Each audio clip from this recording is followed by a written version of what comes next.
विदर्भाची पंढरी म्हणून ओळख असलेल्या श्री संत शेगाव नगरीमध्ये आज श्री संत गजानन महाराज यांचा 146वा प्रकट दिन साजरा होत आहे।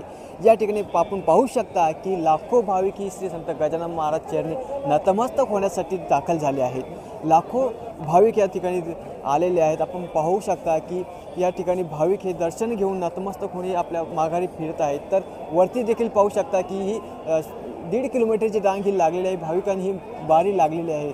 यामुळे या परिसर हा शेगाव नगरी ही गणगण गणात बोतेच्या निनादात दुमदुम गेले आहे। मंदिर परिसराला देखील रोषणाईने सजवण्यात आले आहे आणि प्रकट दिन हा मोठ्या उत्साहात साजरा होत आहे। नितीन कानडजे, बुलढाणा, शेगाव।